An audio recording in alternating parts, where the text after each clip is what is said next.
You're listening to CFRN, a community of believers who trade for a living. To learn more about who we are, what we do, and how we do it, call toll-free 1-866-928-3310, and we'll send you out a no-obligation information kit absolutely free. 866-928-3310. The CFRN Emini Futures Cast is now on Stitcher. Listen to us on your iPhone, Android phones, BlackBerry, and WebOS phones. Stitcher is smart radio for your phone. Find it in your app store or at Stitcher.com. Stitcher Smart Radio, the smarter way to listen to radio.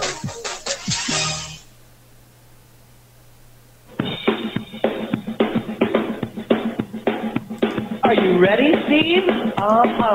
Andy? Yeah! Bert? Well, all right, fellas. Let's go!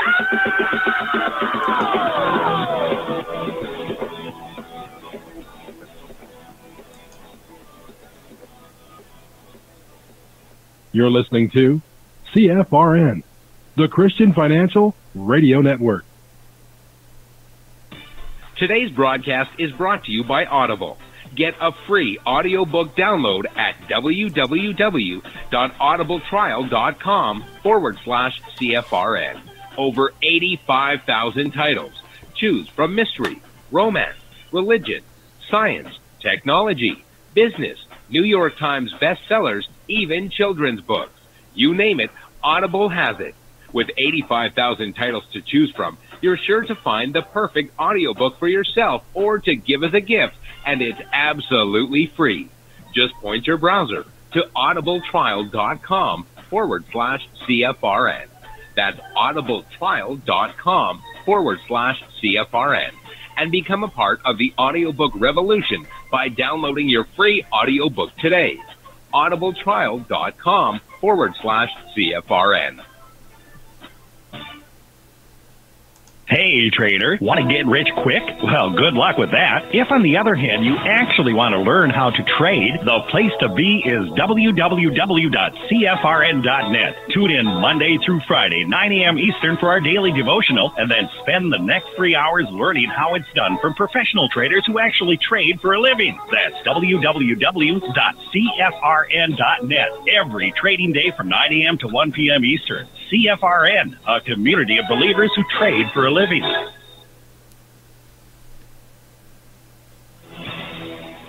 Good afternoon, traders, and welcome back to the CFRN Emini Futures Cast. This is the daily broadcast of Indeterminate Length, where we discuss all things Emini, along with some really big ideas on the finer points of trading gold, bonds, crude, sugar, the euro, and even T-bills. Joining us today from our studios in Boston, Mr. Michael Bork.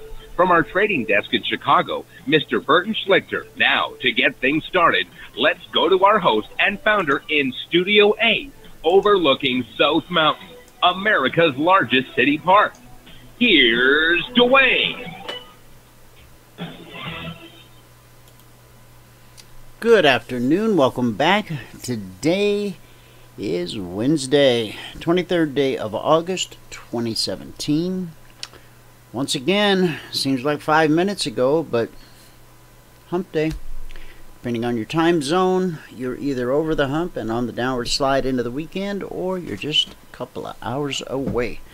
So, I hope you're having a great Wednesday wherever you are. If you're returning, welcome back. If you're here for the very first time, then a special welcome to you. We're so glad you've chosen to come and spend a little bit of time with us today. We will have Wayne Jett with us at the top of the hour. He's the author of the book, The Fruits of Graft, Great Depressions, Then and Now. He's with us each and every Wednesday at 1 p.m. Eastern. Of course, we'll talk to John along the way. And Michael will be here in just a moment, and he'll give us a recap of everything that happened in the live training room so far today. Now, as you all know, President Trump had a big speech, a big rally. here in Phoenix last night. The controversy that surrounds all of that is just mind-boggling. I even had to put one of my son's teachers in his place this morning. And I said, you, sir, are here on my dime, my taxpayer dollar, and I don't pay you to indoctrinate my child with your liberal agenda. What are you talking about? Yesterday in front of your class, you said that the president wants to bring back slavery. So what evidence do you have to support that? Well, that's not exactly what I said. You know what? I'm taking this to the principal. I'm taking this to the superintendent of the school board. And we're all going to have a little sit down. And we're going to discuss your ideology. We're not paying you for your opinion. You're a history teacher. Now, it's common for the liberal left to rewrite history, but they usually wait at least a couple of years so that everybody's memory gets a little bit fuzzy before they rewrite it. They don't actually rewrite it as it's happening. So, I'm looking forward to that. Bill Ackman, I don't know what he's looking forward to anymore. The billionaire's short position in Herbalife, which we've been talking about now for a couple of years, is looking awfully shaky. First and foremost, the company's surging stock up 11% over 2 days after a report that it held talks to go private has cost the Ackman-led Pershing Square Capital Management roughly $115 million on a mark-to-market basis. Now, this is the guy who said he was going to take Herbalife to zero. Zero. That's what he said. And he goes around the country with these presentations. He's got a slide deck with over 100 slides in it. Some of the presentations last 3 and 4 hours. And Ackman could be in for more pain because of Herbalife's decision to execute a so-called modified Dutch auction. Now, this was used by my friend Patrick Burns, CEO over at Overstock.com, through which the company plans to buy back $600 million in shares at $60 to $68 a pot. Beyond that, all shareholders who sell back their stock will get an additional cash payment if Herbalife is acquired at a higher price than the auction range in the next 2 years. The buyback of 8.8 million to 10 million shares could actually squeeze Ackman out of some of his shorts. He first started accumulating his position 5 years ago while accusing Herbalife. We've been talking about it longer than I thought. He first started accumulating the position back in 2012 while accusing Herbalife of operating as a pyramid scheme. Now, if the Dutch auction is fully tendered, Ackman could face 3 million to 5 million share loan recalls. After all, he makes up roughly 75% of the company's short interest. But it doesn't end there. Once the number of Herbalife shares available to be loaned plummets following the auction, the cost to borrow the company's stock will increase dramatically to 10 to 40% from about 2%. So to what extent will that hurt Ackman's wallet? He now pays about $63,000 a day in financing costs, but that could skyrocket to anywhere from $300,000 to $1.2 million a day once the auction is complete. The shareholders of Pershing Square. That's Bill Ackman, the billionaire's hedge fund. Pershing Square Capital Management is the official name. They're getting a lot more than they ask for.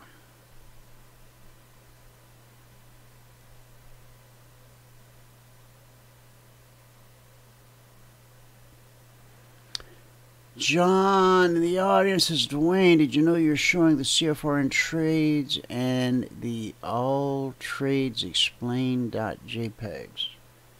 I have no idea what you're talking about, John. No. Honestly. You are not. I'm sorry, Michael. John has a picture up on his screen, I imagine, that he thinks is what you are showing. Oh. You are not. He said it was under handouts. Well, handouts is in there, and that's fine. There are free schools that children can attend online. I wonder if those would be better. You probably know about those anyway. Are you talking about homeschooling and charter schooling? Yeah, I'm very much aware of that. So, anyway, let me get back to important matters at hand here. Let's take a look at the market. We know Trump's backed into a corner. Ackman's backed into a corner. See how the rest of the world is faring. Dow's currently down 36 points. That's cash market. NASDAQ cash is down a little over 9 points. S&P 500 is down 4.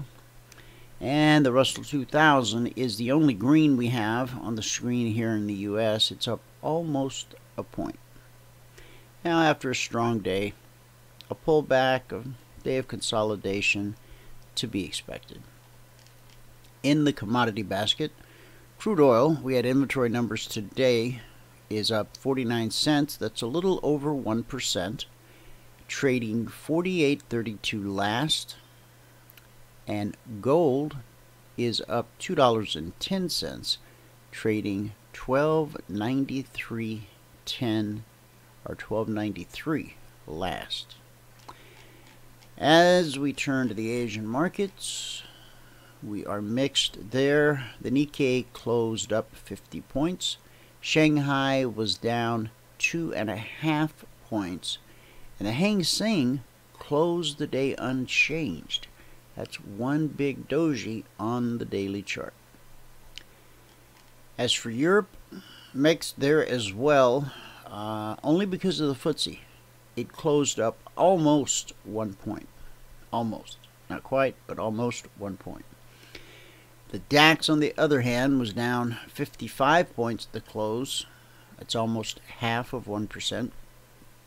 And the CAC closed down 16.5 points. So there you have it. European markets mixed, but mostly in the red. Asian markets fairly mixed because of the Nikkei. You don't too often see a daily close at the unchanged mark. Maybe perhaps the Hang Seng market's closed today. I don't know. I haven't checked my calendar to see if there are any holidays in Asia today. Here in the U.S., still everything red, with the exception of the Russell. Both gold and crude oil are well into the green. So, the chart I have up is the S&P 500 Emini Futures. If you cannot see the chart, you cannot access the chat box. If you'd like to do both, go to our homepage at cfrn.net. On the right hand side of the page, you'll see a big microphone. Click that. Follow the instructions. Click where it says Watch Live Now. Within about 30 seconds, you'll see the charts, and you'll have access to the chat box. which means you'll have access to a global audience. If you've ever had something you want to get off your chest, tell the world, rant, rave, whatever it might be, by golly, you've come to the right place. Now, there's another way to approach. There's another door you can come in through. Just go to youtube.com/CFRN/live. When we are live, that channel is live as well. When we're not live, then you simply go to youtube.com/CFRN, and you'll find about 700 videos that we've put together over the years. And there's a lot of educational material free to the public, webinars, seminars, Q&A sessions, boy, you name it, it's there, and it's all for you at emini.cfrn.net. Okay? Now, this chart I have up, price rallied off the 24.39 yesterday, took us up to the zone overhead. We'll back up for a second and take a look real quick. Sunday night Globex open. We've covered this. So Sunday night Globex open. We rolled over. We went zone to zone to zone to zone to zone. And then buyers stepped in right here, right at this 24.23, where we had a couple of nice trades Monday for the Concierge Trade Alert clients. Buyers stepped in, they pushed price back up to the zone overhead. We consolidated for 1, 2, 3.5 hours. Price then pushed up to the zone overhead of the tick. And at the zone, one of three things will always happen: consolidation, rejection, or the old hot knife through butter. That right there is rejection. The zone sent price right back down to the zone below. Now we consolidated just above the zone. Zones are an area. And then price ran right back up to the zone. We missed touching the zone by 3 ticks, leg, retrace, and then a big leg that pushed us right through the zone. That's that hot knife through butter.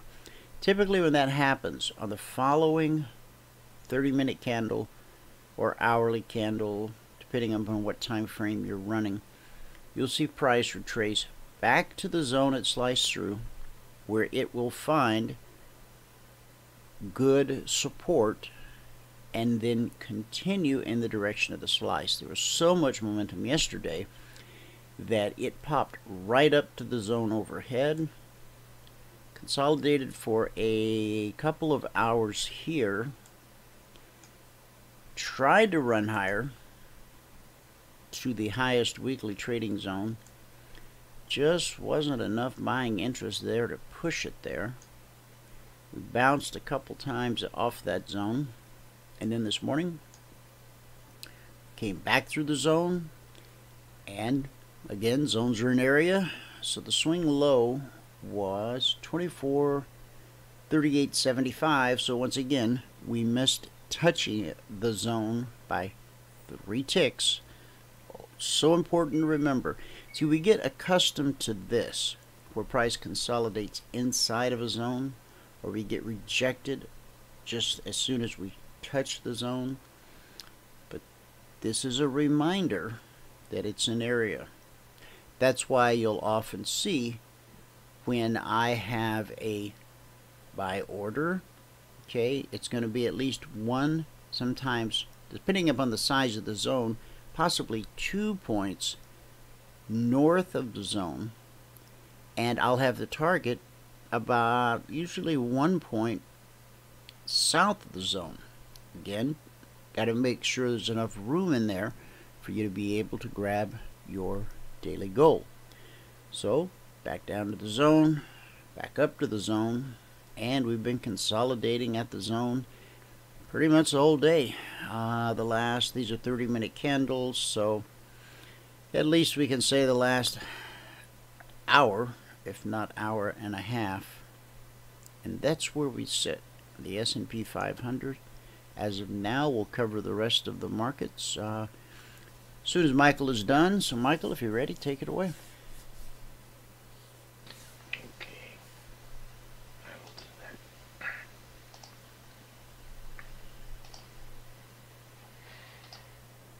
Alright.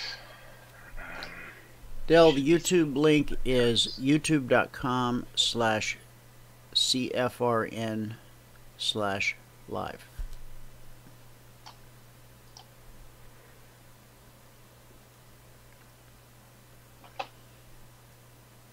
Alright. And you should be looking at the home page right now. Just check. Now, Steve in the YouTube chat rooms just said hurricane. Is there a hurricane headed that I'm not aware of, Steve? There's one down in the Gulf. Okay, I haven't looked at that news today.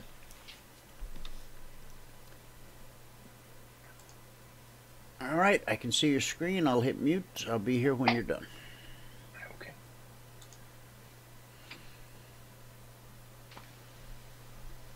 All right. Here we go. Good afternoon, everyone. Today is Wednesday, the 23rd day of August, 2017. If you have not taken the free trial in the last 6 months, then just go to the homepage at CFRN.net, and up at the top where it says sign up for the CFRN Live Training Room 100% free trial, user indicators, learn our strategy, click here. You will have, you have to click there. Once you do that, and you're brought to this page where we just ask for your email, your first name, and you hit the submit button. Once you do that, you'll be sent a confirmation link. You must click on the confirmation link. Okay, if you don't click that confirmation link, we do not know that you took the free trial. All right, and we'll get to the spreadsheet. If you're going to read the spreadsheet, you got to read all the CFTC risk disclosures down at the bottom. Today is the 23rd of August. Today we made 10 ticks in soybeans and 8 ticks in crude. It is $205 total gross. Today took 54 minutes and 5 trade opportunities to get to our goal for the day. At that point, when we closed out, we were at 145, and we took a total of 7 trade opportunities today. So on a month now, we're at $2,200. That's over 17 days, averaging $129 per day. On the year, we're at $23,735. That's over 158 days, averaging $150 per day. Okay. Now let's get into what happened. You see, I drew this box in here because gold got into this really tight range, and it just stayed there all morning. All morning. We didn't have a single opportunity in the room this morning in gold. During the break, there was a shorting opportunity right here. That would have been a break even, and that did not continue the trend. Okay. On the euro, I drew in this box on the euro, but the way that we started out with the euro was a break even right here. Okay, then we stopped out exactly to the tick, -8 ticks right there, and then it went up and did what it should have done. And then looks like we missed one right here, and we got our 8 ticks back on that right there, and then we missed the last one right there. Then the euro just got really sideways and flat, and it pulled out of it a little bit right here. There was a momentum short trade, a couple of ticks profit. We didn't take right there, got right back into the box, and during the break it came out of the box, but it needed to break dynamic support here before you could trade it. So that's where it is right now. Okay, crude oil.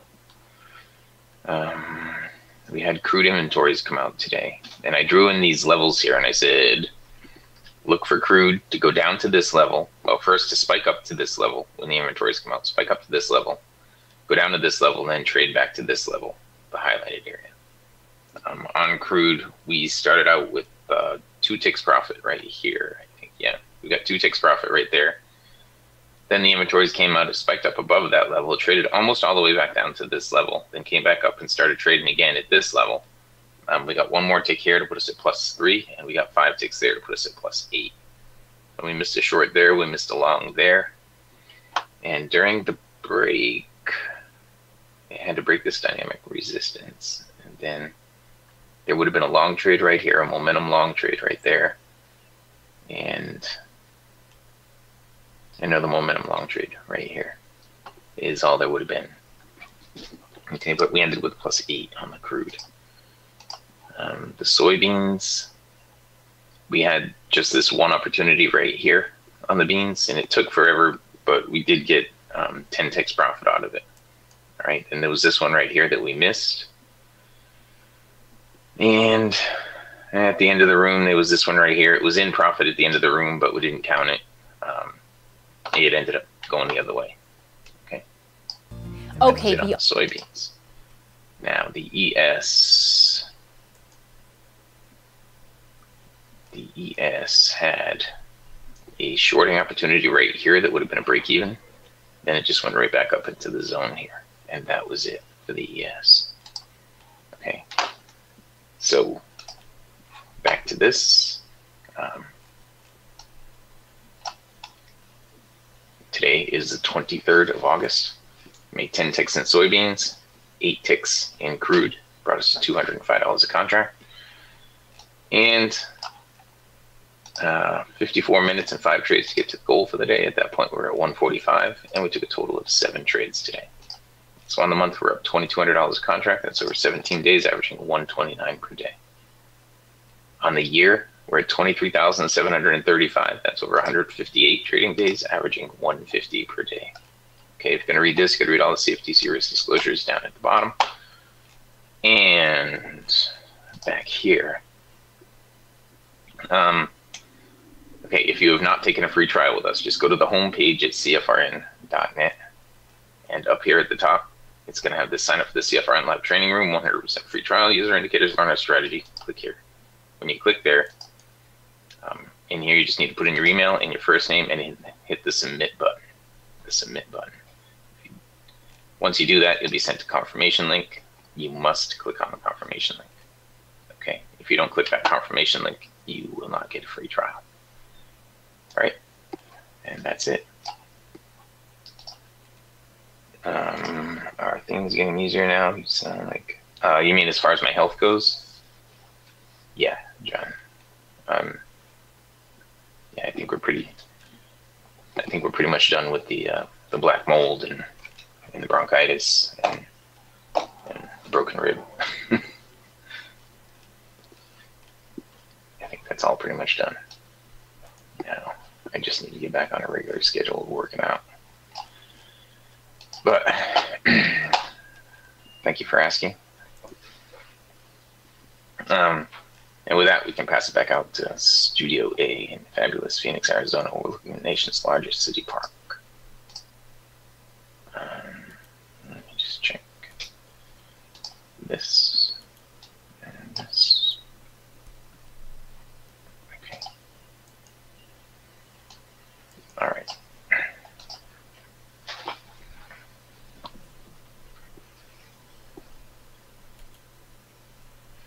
Okay, recap of the recap.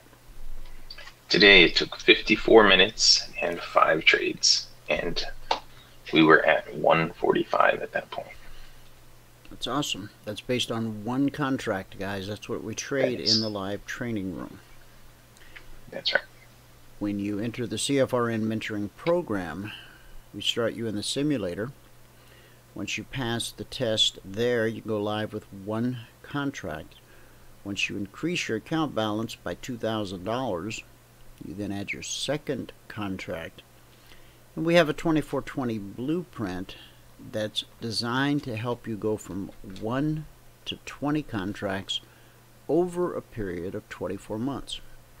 So imagine if the figure that Michael just discussed was multiplied times 20, that would be a nice day's wages. So if you haven't taken the trial, again, go to apply.cfrn.net, or you can buy a Powerball ticket in the second largest jackpot in history. It's entirely up to you. Whatever you think will work best. All right, thank you, Michael. Google and Walmart are teaming up to take on Amazon's Prime shipping service. Starting in September, Google's commerce platform, Google Express, will count America's largest retailer among its list of vendors. Customers will be able to place orders with Walmart at express.google.com, on the Google Express app, or through Google Assistant-enabled devices like Google Home. Walmart will be the largest vendor on the platform when it joins. Coming integration with Walmart is expected to go deeper than that with any current Express retailer. Google's head of commerce called the partnership the first of its kind. He said customers could link their Walmart and Google accounts, allowing integrated features like a shortcut to reorder items frequently bought from Walmart through the Google Assistant voice software. Telling a Google Assistant to add paper towels to your cart, for instance, would add your most frequently purchased size and brand of paper towels. Walmart also plans to allow customers to pick up purchases in-store for a discount. Now, this partnership puts Walmart further in competition with Amazon, which has a similar service in Alexa. Alexa integrates voice control and speech recognition technology to enable customers to place orders via voice using the retailer's Prime service. Prime is $99 a year. Google is removing the $95 a year membership fee for Google Express, which previously enabled customers to get free 2-day shipping at retailers listed on Google Express. Now each store on the platform will have its own threshold for free shipping. Walmart's policy will mirror its own website, with orders of at least $35 receiving free 2-day shipping. Walmart's e-commerce CEO said he was very optimistic about the future of shopping using voice. There will be certain specific use cases in shopping where voice will be the preferred means. You can imagine you're driving home from work, ordering your groceries via voice, and then stopping to pick them up at your local Walmart, all packaged up and ready to go on the way home. There it is, folks. CFRN, bringing you the future today. Alright, let me peek and see if John's logged in yet. And if so, I'll open up his mic. Okay, I don't see him yet. Alright. See what else we got happening out in the big world today. Apple has reportedly scaled back its car project as the company was unsure what exactly an Apple car should be. The team is now reportedly working to test its self-driving technology on existing vehicles. Popular weather app AccuWeather reportedly sent its users location data to a monetization firm. The app seemingly continued to gather information even when permission to access a user's location was denied. Uh-oh. Somebody's going to get called into the office. Popular Chinese drone maker DJI will soon roll out a mandatory update to maximize flight safety of its Spark drone. The company announced that users unwilling to update the device will have their Spark grounded. Huh. Boy, Big Brother really is watching. Google is reportedly working on a pair of Bluetooth headphones. The headphones, codenamed Beasto, should come integrated with the company's digital helper, Google Assistant, which would be triggered with a dedicated physical button. Uber, always in the headlines, is adding a series of new features that will help drivers better work on their own terms. Drivers will be able to set an arrival time to better calculate how much time they have to drive people around before heading off elsewhere. Microsoft is discontinuing Gig Jam, a work-sharing app it first announced 2 years ago. The app never became officially fully available, but the company is shutting down the preview version it released. So far, none of these TaskRabbit type apps have really taken off. So, I assume eventually there will be a winner, but they're going to have to do something to separate themselves from the rest of the pack. Facebook is losing teenagers to both Instagram and Snapchat. Well, I mean, if you were a teenager, would you want your mother and your grandmother watching and reading everything that you have to say to your friends? Probably not. A study by eMarketer showed how, with people aged between 12 and 17, Facebook is experiencing an accelerated decline in user growth, whereas both Instagram and Snapchat are growing their user base at an increasingly faster pace. Nintendo's Mini SNES sold out its pre-orders on both Amazon and Best Buy within minutes. We talked about this on the show the other day. The company's new edition of the classic Super Nintendo, coming out September 29th, will cost just $80. It will also be available from GameStop, Toys R Us, and Walmart. So, if you have a hunger for a dose of nostalgia, go grab yourself a classic Super Nintendo. A promotional video from Intel seemingly showed what seems to be a Surface Book in black.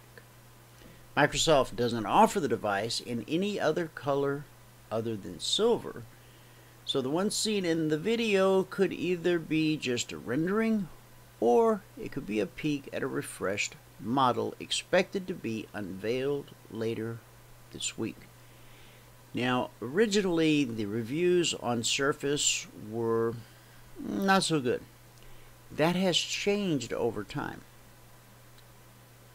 The technology has improved and people are adopting the use of it not as rapidly as they did the iPad. But it's more than an iPad in that it's a laptop, it's a tablet, it's whatever you want it to be. If you haven't looked at the Surface, they're not cheap, but take a look. Some of the features are pretty impressive. The solar eclipse caused a 10% drop in Netflix viewing. Imagine that. People actually got off the couch and went outside. The company announced the news itself on Twitter, where it said, really, there was a 10% drop in plays during the eclipse today. Well played, Moon. That is awesome. People got off the couch and went outside and had a look around. All right, let's go now to our good word for the day.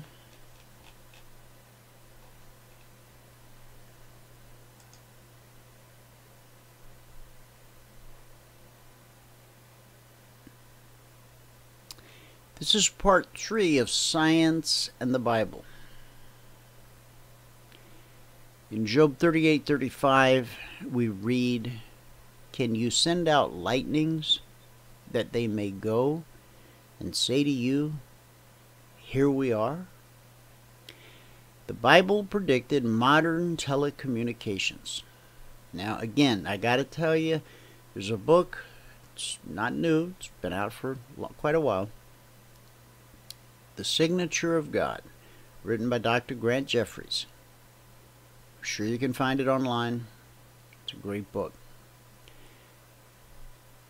All of these things we've been talking about the last couple days, science and the Bible, are things that you will find in Grant Jeffries' book. Again, the title is The Signature of God. Okay? So, the Bible predicted modern telecommunications. Does that sound incredible? It does. Consider this verse. Can you send out lightnings, that they may go and say to you, here we are? 1,500 years before Christ, in the book of Job, God said light could be sent and manifest itself in speech. And along those same lines, did you know that all electromagnetic radiation, from radio waves to X-rays, travels at the speed of light? About 300,000 kilometers per second. That's what gives us instant wireless communication with someone on the other side of the world. The fact that light can be sent and translated into speech wasn't discovered by man, by modern science, until 1864, nearly 3,300 years later. That's 3,300 years AJ, after Job. When British scientist James Clerk Maxwell suggested that electricity and light waves were two forms of the same thing. Samuel Morse, who invented the first telegraph and forever changed the world of communication, was a Bible-believing Christian. A few years before he died, he said, "The nearer I approach the end of my pilgrimage, the clearer is the evidence of the divine origin of the Bible. The grandeur and sublimity of God's remedy for fallen man are more appreciated, and the future is illuminated with hope and joy. In life, you'll meet doubting Thomases, and the future is illuminated with hope and joy." These doubting Thomases, God loves them.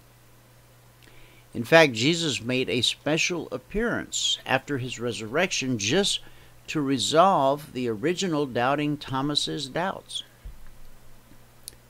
And he still makes those appearances today.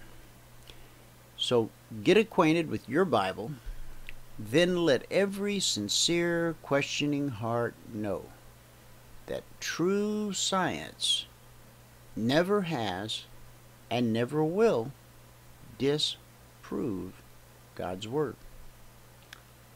That is our good word for the day. Let's go to our Concierge Trade Alerts. Take a quick run through those. Take a peek at the time. Yeah.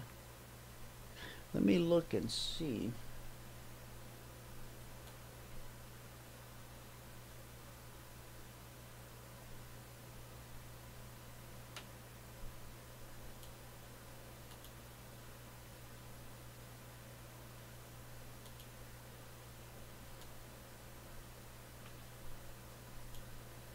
Look and see if John or Wayne was logged in. I don't think they are yet. Okay.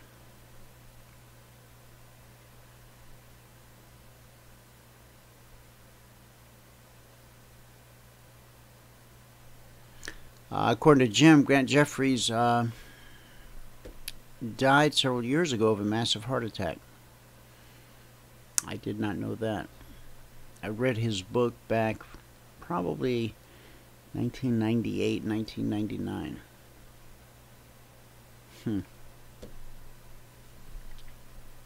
I didn't know he had a show on TBN either. I just read the book.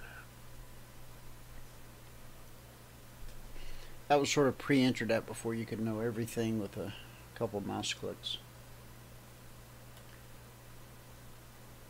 We were still caught up in the world of AOL and Yahoo. That was the internet. Okay, if you want to take a screenshot, now's the time. Tuesday evening, running a little late, getting things out last night, 9:50 p.m. Okay.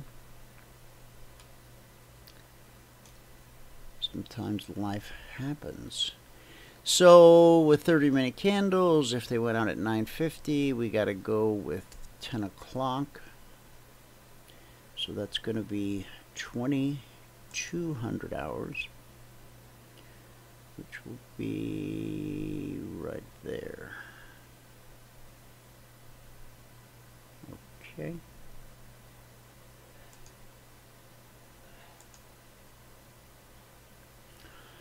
And email says consider selling 24.44.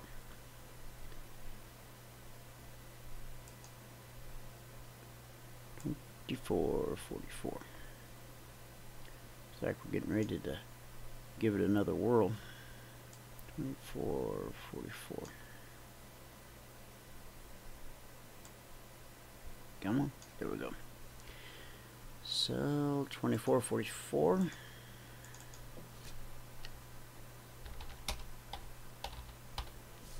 Okay. All right, and the swing low was, as we said, 3 ticks above the zone at 24.3875.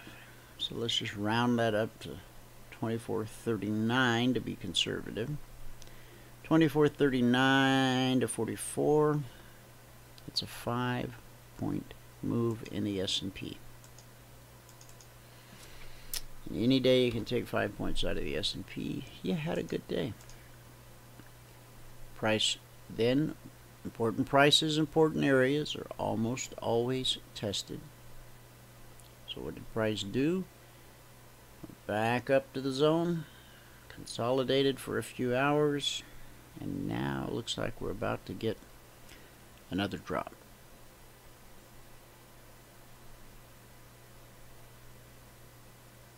The buy side on the S&P, if the markets rallied trying to get up to this zone overhead, was 24.56, but that did not come into play. So that's it for the S&P. Now we did have, let's see,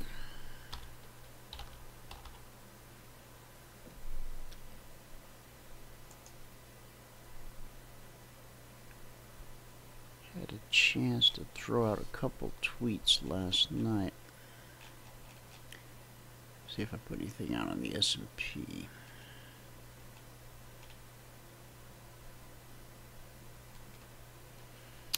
Scrolling. Okay. At 10:56 p.m. Eastern.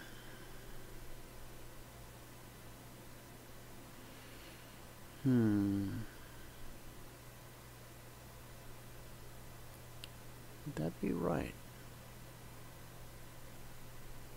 Perhaps it was. Let's see. 11 p.m. So that's 2,300 hours. Yeah. Okay. Consider selling the E-mini from 24.49 to 24.47. So, yep, right, spot on. So we were 2 points away from the zone after this rounding top. So to say, consider selling 24.49 down to 47 wasn't too difficult. And as we bounced back up, price came down and gave us another 24.49 to 24.47 opportunity. So again, you can follow at CFRN or go to emini.cfrn.net. Follow us there. Follow us on Facebook. When I send these out, I usually try to get them out.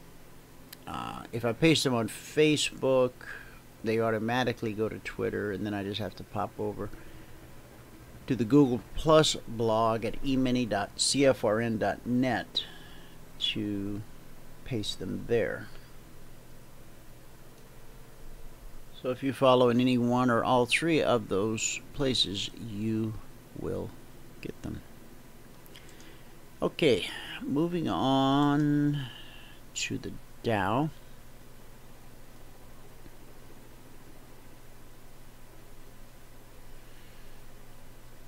As my cursor goes round and round. Here's the Dow. Okay. All right. And a helicopter hovering overhead. There must be some kind of police activity happening in the area. Okay. Yeah. Consider selling the Dow from 21,850 to 21,830. And that came out at 11:01 p.m. I had typed 8:01 Eastern, and then I went in and I corrected that, and I said that should have said 11:01 Eastern. At the time, the current price, that's what CP stands for in the tweet, current price. So at 11:01, so that's 23:01, 23, there's 23, okay. So 850 to 830. So all we were looking to do was to simply make it down to the zone. We didn't quite make it on the first move down. We got down to a low of 41, and then we pulled back to 77, and then we dropped through the zone, and we put in a swing low down at 21,786. Now the Concierge Trade Alert on the Dow said to consider selling 21,820. 21,820.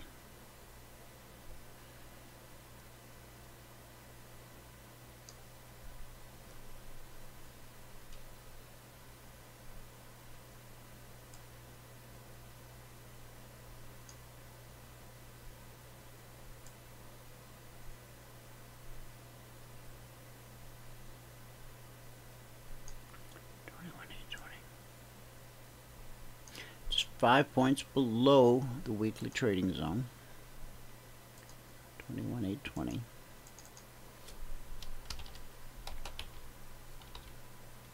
Hope you can see that the reasoning of when you're above a zone and the market is falling, it makes a great target, right? And then once you get through the zone, it becomes a great entry. So from 21,820, we got down to 21,786. So that's 14 and 20. So 34-point move. So for a relatively quiet market, I guess we'll take it. 34 points. And we've had a little back and forth, and I think there's a good possibility before the day's out that we may take a move through there once again. Okay, looks like John is here. John, welcome to the show. Hi there. Sorry, came on a bit late today. That's quite all right. How you doing? Not too bad. I just want to give you a quick kind of overview.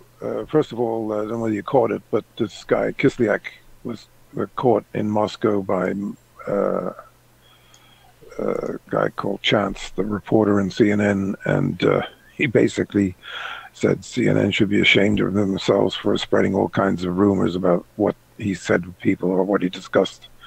He said they just had very basic meetings, so the whole thing is being blown out of proportion.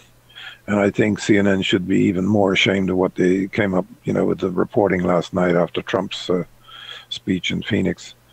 It's just an absolute outrage how these people just continue to do what they do every day.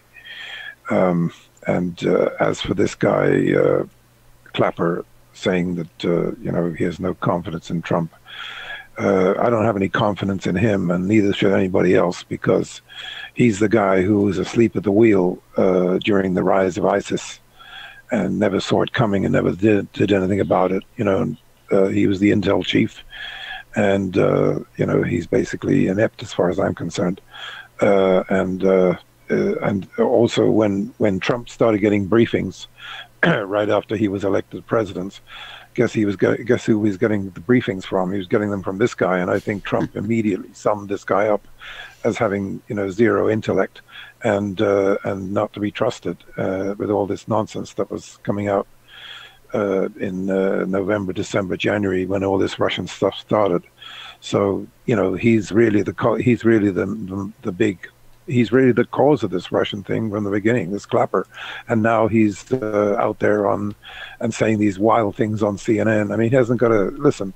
People just don't get this guy Trump. I mean, he's not something the cat dragged in. He's an unbelievably accomplished businessman who's made billions and billions of dollars and has 600 companies that he's formed over time and built. He's an ultimate perfectionist in everything he does. And he's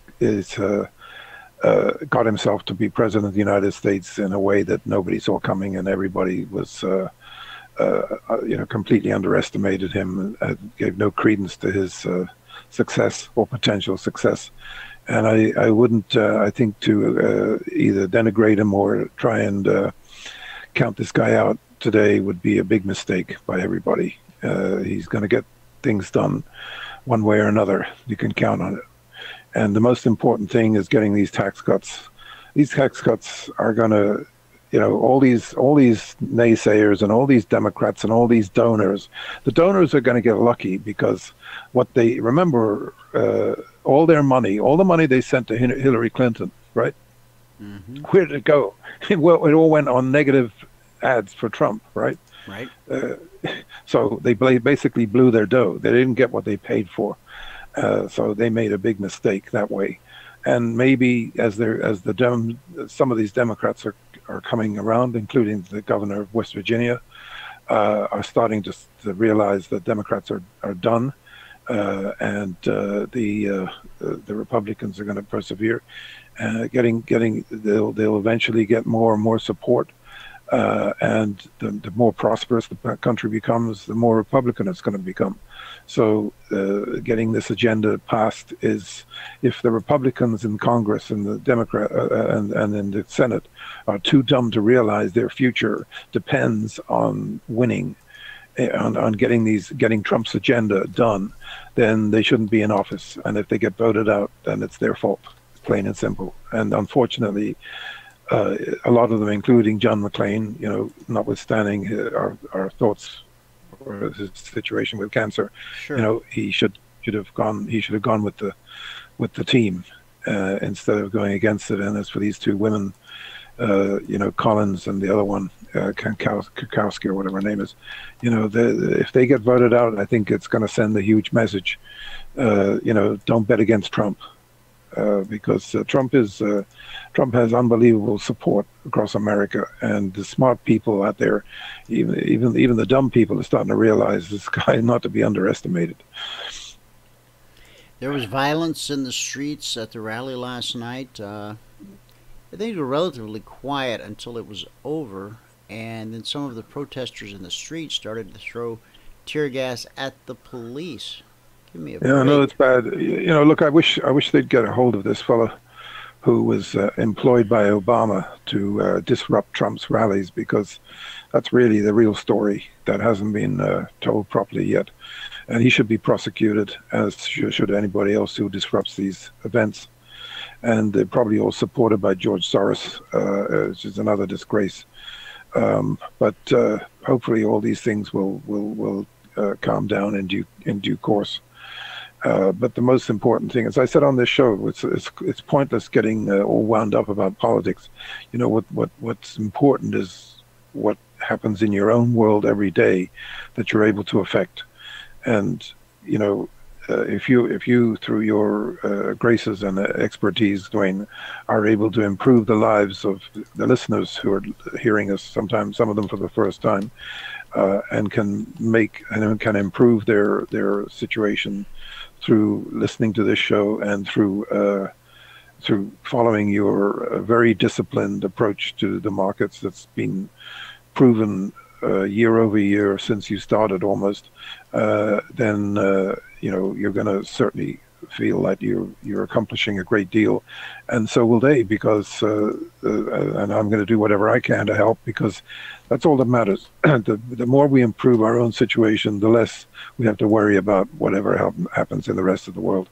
If we're prepared for a crisis by being long gold, which, you know, remember we called the bottom at 3 o'clock in the morning not so long ago, when gold was $1,204 an ounce. It's currently around $1,288 to $1,290. It's hanging around here under the 1,300 number, and it looks to me like any day now it's going to suddenly break up through the 1,300 on some sort of event or development. And once that happens, I think you're going to see the gold stocks go into high gear, and there's going to be upside breakouts all over the map. Look, we're not there yet. I had a target of 18 by the middle of September. Certainly looks like we can get there, and 13, somewhere around maybe 1360 by the same time. If that happens, in my view, it will drastically improve the technicals of gold, to the point that we could have a very big upside move into the fourth quarter, possibly as high as 1,600 by the end of the year or in the next couple of quarters. And similarly, the silver could get into the 20s and possibly the mid-20s or even higher. So, I mean, look, I'm just telling you, you don't have to go back through history, and you cannot have an 8 or 9 year bull market in the stocks without a consequential bull market in gold and silver. It's elementary. It's happened, you know, since in our lifetime. It's happened about 3 or 4 times now. You know, we've had these sell-offs in gold, and then we've had huge rallies thereafter, usually to new all-time highs. And the next one, just the same way as I made the point look, it might take 6 years for gold to get to a new all-time high from the previous high of 11.7, maybe 7 or 8 years. But just the same way as the stock market surprised people by coming back from the lows of 2009 and going to new all-time highs by 12. You know, I think that once the acceleration to the upside starts in gold, it will be palpable. And given how much we've risen in the stock market over the last 9 years, then I think that or 8 years, right? 8 to 9 years, that the consequential rise in gold will be of a similar proportion to what the stock market has done. So that easily takes us up towards the 3,000 level on gold, and to new all-time highs in silver. probably over the same time frame. So it's coming. Look, there's been. It's easy to sort of say. It's just like we brought this up on the show. Remember that guy Paulson, who's a very highly respected analyst. He's one of the best on Wall Street. But when he comes out and says, the bull market could go on forever, that day was just about the top of the market. Okay, that within a day or two of him saying that, the market topped out, and we've been sort of down since then.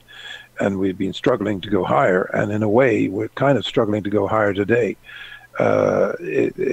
We've made a few attempts. The most encouraging thing about today is the Russell is leading the market higher. Now, it led the market lower, if you remember, a few weeks ago, and now it's leading the market higher. So I'm taking some comfort in the fact that look, if we break out above today's highs in the Dow and the S&P and the Nasdaq, there's a pretty good chance that we're going to start another rally up like we did yesterday, which was a very strong day, which we called ahead of time. We said we basically said that if we rallied into the eclipse, which we did, and beyond, it would be a pretty bullish development. If we break out to the upside now, again, I think it's going to be possibly even more bullish. We might be surprised by something dramatic, possibly coming out of this meeting in Jackson Hole towards the end of the week. They may say something, the Fed may say something that could help markets.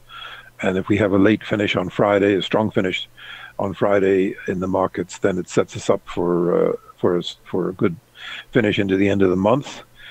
And if we sort of get back up towards the highs of the month and finish the month reasonably strong, then it certainly sets us up for a continuation to the upside in September. And what happens, in the first or second weeks of September are very, very critical to the next few months. If we have a strong trend after Labor Day to the upside, it probably means we're going to have a strong quarter, a strong fourth quarter. But it may be a quarter where everything goes up, gold, silver, and commodities in general, which most commodities have been in a kind of a slump lately. On the oil front, we came in with, remember we went into the oil a few days ago, and I've stuck with it. I decided to hold a position, and actually they're all doing pretty well now. The heating oil in particular is acting very well, and the gasoline has gone up quite a bit. So we're kind of ahead on all four contracts, and I'd be inclined to hold right now because unlike the last week when we sold off on a very, very big drawdown, which was weird, we are actually rising today on a lesser drawdown. But cumulatively, the amount of look, if you go to the API chart and look at the API chart, it's very interesting because we even identified on this show some weeks ago that there was a developing preponderance of negative inventories in the oil starting, and it has continued unabated. And what it's starting to look like is the opposite of the surpluses that started in 2014 that forced the oil down so dramatically.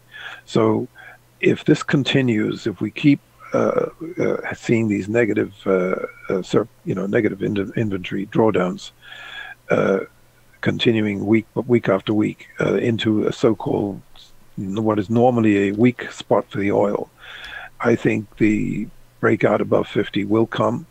And I think if that happens, this time we'll be heading for the 70s, because as we go towards the winter and we've taken an awful lot of inventory out of the market, so almost 200 million barrels worldwide now. Don't forget, the next thing that's coming is the lack of investment of the last few years is going to impact production in the next couple of years going into the 2020.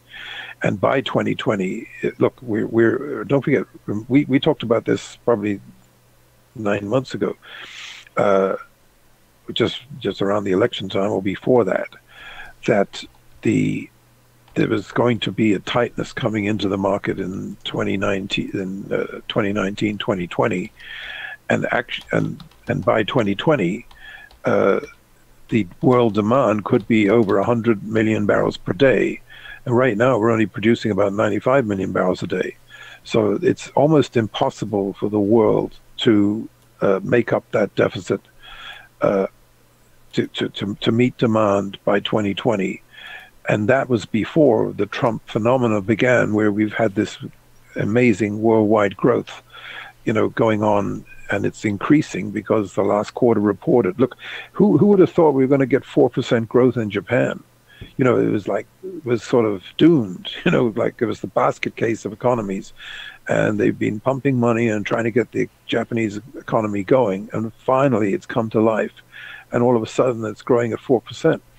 The Mexican economy is growing about 3.6 to 4% right now. The U.S. economy is more than likely going to grow at about 3% in the third quarter.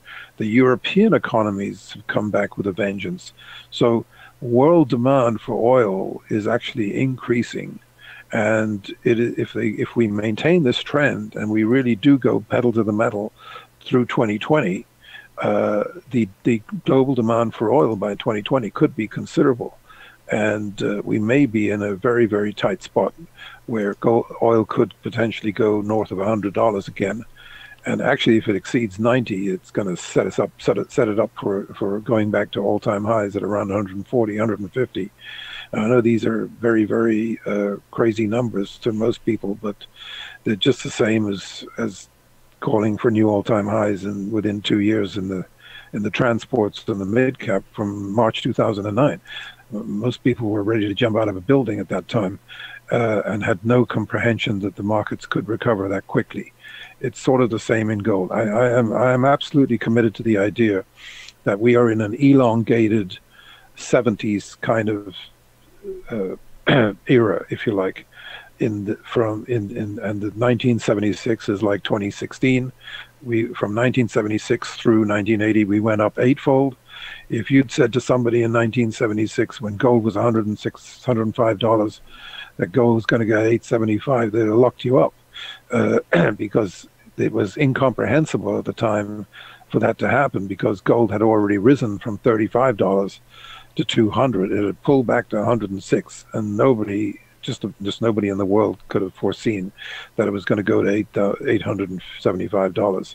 So given where we are today, we're 10 times higher at the bottom at 1047. Okay, at a zero is very similar to 1976, and if we get an eightfold increase in gold, we're going to go up to sort of the 8,000, 10,000 level actually. So don't think it can't happen. And there's been so much money pumped into these economies. More money than in all of history has been pumped into these economies since 2009, and the consequences of which are yet to come. And anybody who doesn't understand that, look, why do you think the smartest guy in the world, Ray Dalio of Bridgewater, just bought a huge amount of gold in the last week or two? Don't bet against this guy. He's the best there is. And some of these, this gold thing will start off with people, with the smartest billionaires getting in first, okay? But just ask any of the former billionaires in Iran, Venezuela, Turkey, Argentina, Zimbabwe, and all these currencies that have been absolutely demolished to almost a zero, comparatively speaking, and ask them what they wish they'd done, before this happened. And obviously, if they had bought gold, like the Russians are doing month over month, right, they would still be billionaires today. That's the point. They'd still be billionaires today. And obviously, if you had 1,000,000% inflation, then you literally go from 1 billion to, you'd be lucky if you have 1 million left, to be honest with you. So that's what could lie ahead. In my view, when we have a currency, there's a currency crisis coming in the Western civilization. It'll take a few years for it to pan out. Maybe by 2023, it'll be hitting the full force. So that we have a 7-year cycle. The dollar is likely to go down 50%. It's gone down 50% in past cycles. It sounds very extreme when we've sort of fallen in love with the dollar and everybody thinks the dollar is invincible. It's not. And it has more problems than most other currencies in the world. So the Pied Piper is coming. We're going to have to pay the piper one of these days, and those days we're counting down the days. But it doesn't necessarily mean to say that people can't make money out of it, and that America can't be more prosperous. You can actually, when a lower dollar could make America a lot more prosperous, and it could bring wages up, because the problem is America has priced itself out of the rest of the world. It's everything is overpriced here, including wages, in a comparative world, not necessarily the wages of the average person, but that's what's happened. We're in a disinflationary world because the manufacturers will go wherever they can manufacture cheapest. And if the dollar goes down, the U.S. is going to bring a lot more manufacturing back to the U.S., which ultimately will at least give people jobs and probably higher salaries in time as well, especially if we cut taxes. Now, there's a company here that caught my eye today, and here's a chart. MGT Capital Investments. United American Healthcare has just invested $2 million in this company. They're bringing 80 new Bitcoin mining rigs online, and that's what the $2 million isn't that John McAfee's company, MGT? I don't know about that, John. Might be. He's got a company beginning with M, like a 3-letter company. MGT Capital Investments. I don't know. Let's take a look. See if it tells us anything here. Suppose we should profile. President, CEO, Robert Ladd. I don't know if this has. I don't know if this is the company or not. It's currently trading at 243. It's up 23 cents on the day, a little over 10%. Year to date, it's up 232%. So I would. It's not the same. Yeah. MGTI is the symbol. MGTI. So one, I think, to keep an eye on. So. Now, we had a huge run up in the NQ yesterday. Then we flattened out overnight, and currently we're trading back and forth here. The market seems to be a little log jammed.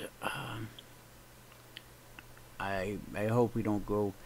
I'm hoping that after like this big day yesterday, $1,200 on the NQ, to have a follow-through day of consolidation is quite normal.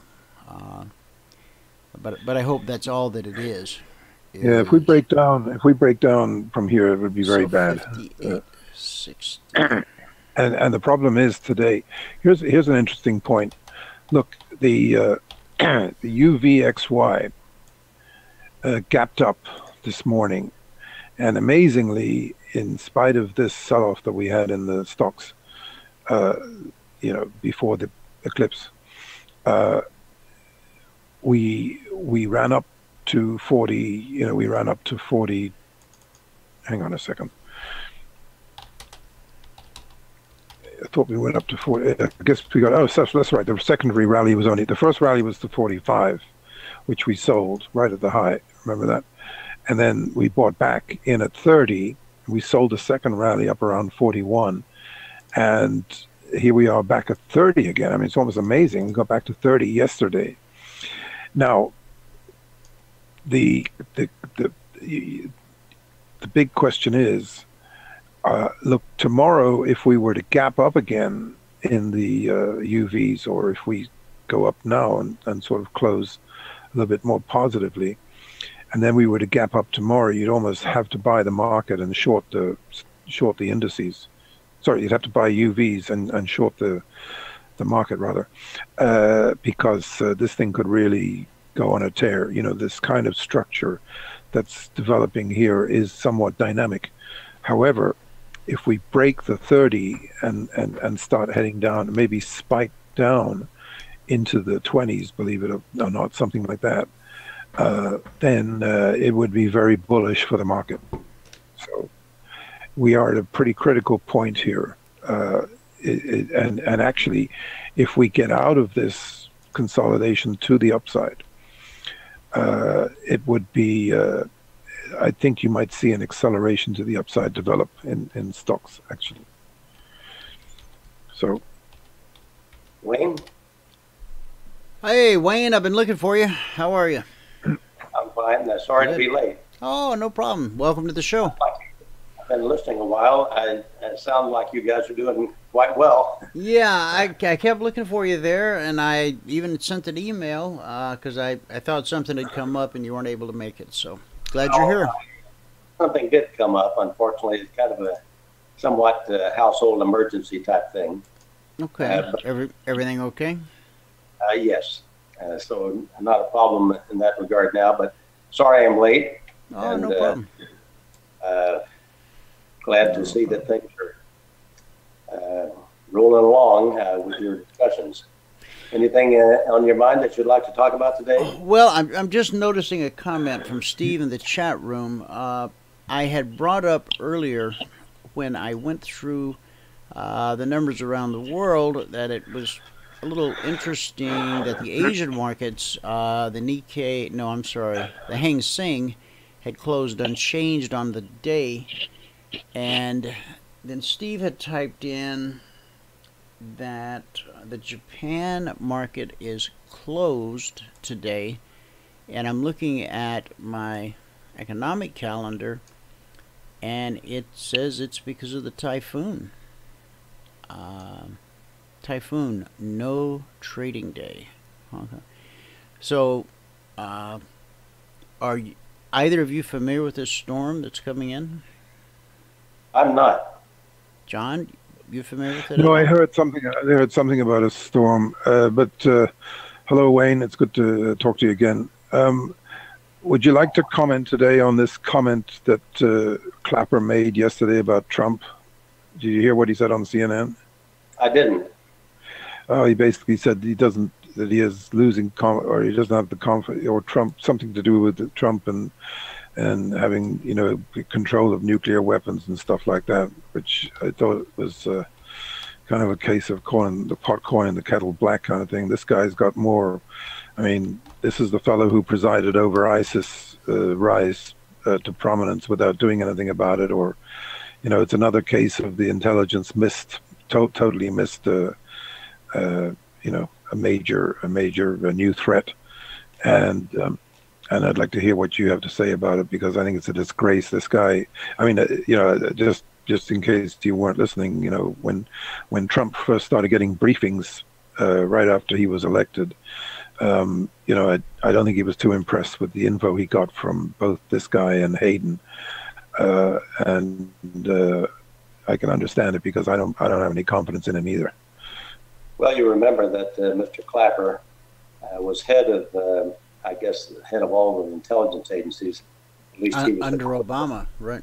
Mm-hmm. Under Obama, and he got caught lying to Congress about a significant issue. I can't call it to mind right this minute, but it was a clear lie that, I mean, even so much that the mainstream media, so-called, Sans Kia takes pride in the innovative technology and five-star.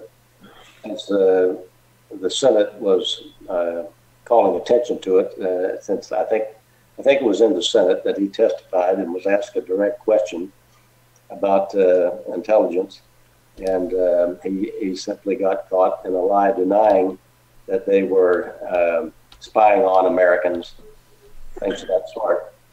And Brennan, head of the CIA, former, under Obama. Was even more outrageous than that in many respects. And of course, the evidence is solidifying. It's been convincing for some time that the intelligence regarding Russian involvement in any election aspects here, either hacking the DNC computers or otherwise, the evidence seems to be in, and it's clearly that there was no such activity by the Russians. Some people keep saying it is, even though the evidence is confirmed at this point, and so they keep going on and on. Those people, the intelligence people under Obama, frankly, were never trustworthy when Obama was in, and neither was Obama. And so at this point, we have to look to see what capabilities our existing intelligence heads have and how much confidence we can have in them. Frankly, I don't have a lot of confidence. I'm not sure any at all in the new head of the National Security Agency, National Security Council, McMaster. In fact, there appears to be a confirmed report that he was captured and communicating directly with Soros, reporting on Trump's thinking in the White House. So it seems to be that the intelligence agencies, in large part, regardless of the fact that Pompei is there now as the head of the CIA, seem to be they're a rogue agency. I have understood that to be the case all along. That is, that they really don't answer to the president. Most certainly at the present, they seem not to be supportive, let alone really reporting directly and serving the existing President Trump. And so the intelligence problem is a very serious, dire one, since particularly they've been involved in past assassinations and assassination attempts. It's not at all a healthy situation. I wanted to, one of the things I sort of had on my mind relates to this. That is that yesterday, Dr. Steve Pazenik, I've mentioned him in our discussions before, the former high-level intelligence operative, also a high-level official in the State Department at the same time, was interviewed yesterday, and he was going to be interviewed again today for an hour on the InfoWars show of David, well, I can't think of his name, the reporter with the beard on InfoWars. Was going to have him on for an hour because Dr. Pazenik is so outraged and upset by the announcement by President Trump that he's sending more troops into Afghanistan. That is a directly counter to pledges during the campaign and its platform. And not only that, in a very egregious one, because it does put more American lives at risk. Not just at risk, they're going to be destroyed. There are going to be more killings, lives lost in a situation in which we have no national interest whatsoever to be there. And if you think I'm speaking strongly about it, you ought to hear Dr. Pazenik. He says it is an absolute outrage, and playing right along, it's as if McMaster and Mattis, the Secretary of Defense, are running the White House rather than the other way around. Pazenik has extremely low regard for those generals that have been brought around Trump. And while Kelly, the one now chief of staff in the White House, is supposedly regarded as supportive of Trump, at least for the point of organizing the White House staff better, what is actually happening is he is cutting off all access to Trump other than what goes through him. And so we are very much dependent upon his goodwill toward the president and toward his agenda. And that's far from certain at this point, even though he was appointed in the head of the Homeland Security Department. I think there are serious people who regard the Homeland Security Department as itself unconstitutional in that it's setting up a security force to control the American population as opposed to defending our country. So that is the circumstance now. Dr. Pazenik basically is saying that the willingness of President Trump to yield to the generals and to the military-industrial complex to make sure that a war keeps going when we have no national interest whatsoever in being in Afghanistan, none whatever except of an imperial nature. The argument I heard yesterday as to why we're there is very important for us to be in Afghanistan in order for us to knock over Pakistan. Can you believe that? As if we've ever won a war against any country, let alone one that's the countries that keep getting bigger and bigger. And the reason we want to knock over Pakistan would be in order to knock over Iran. Now, what kind of a national policy is that other than to be an imperialist power worldwide, to conquer every country and to exploit their natural resources, to loot them? And it's not for the American people in any way whatsoever. We're being used as the cannon fodder instead of, and while all of the loot goes to the criminal families that are running the country from behind the scenes. So that's basically my attitude about what you inquired about, John. What are your thoughts on that, John? John, did we lose you? For those of you that are logged in, I can see the screens. Here is Wayne's website, classicalcapital.com. Wayne is the author of the book, The Fruits of Graft, Great Depressions, Then and Now. You can grab a copy on the homepage of his site or from Amazon.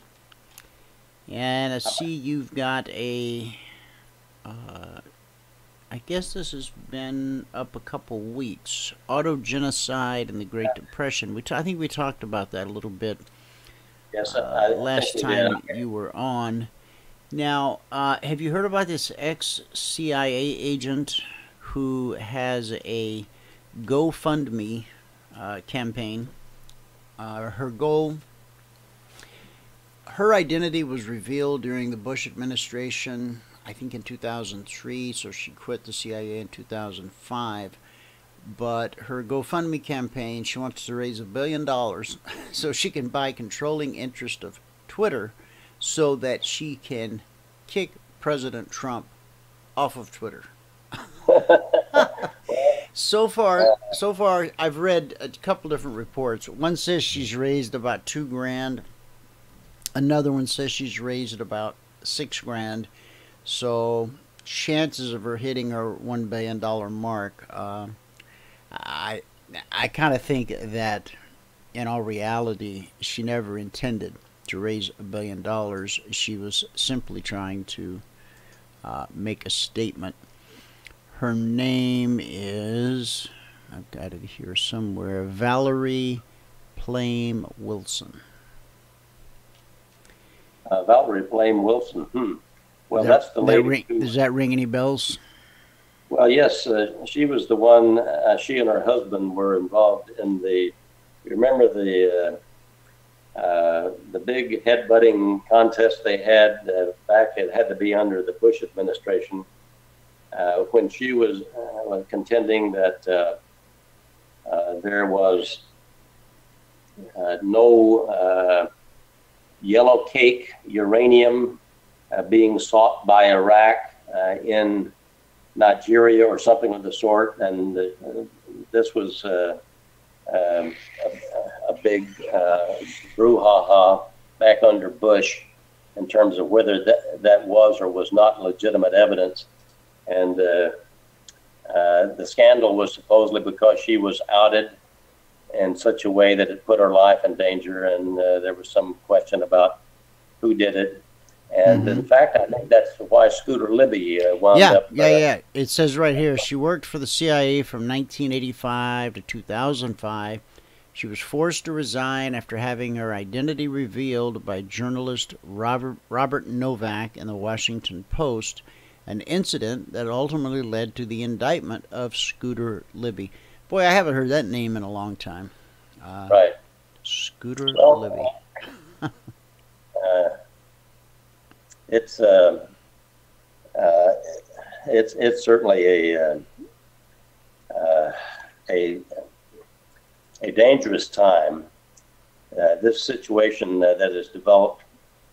There was a report yesterday that a congressman from Texas had obtained proof that the Charlottesville activities were an operation of the CIA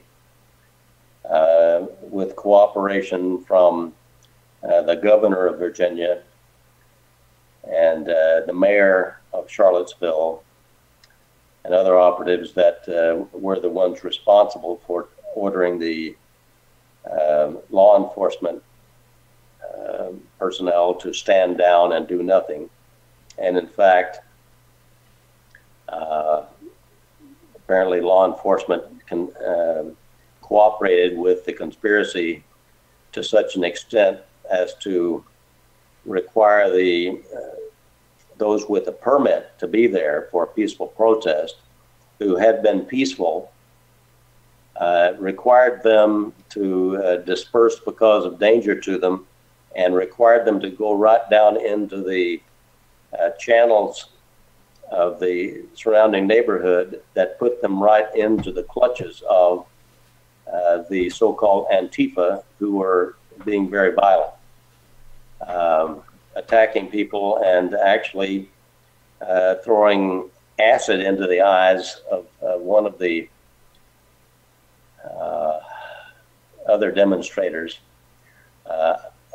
He might have even, the victim might have even been a reporter, I'm not sure, but one person, I've heard the report, lost his eyesight. But the report was to the effect that there's supposedly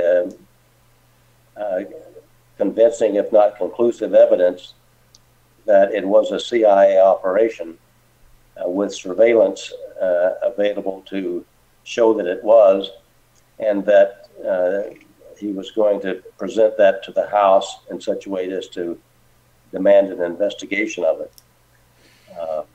I certainly wouldn't be surprised. I think undoubtedly that was a planned operation. There's evidence that many of the Antifa people, so-called, were actually paid to be there.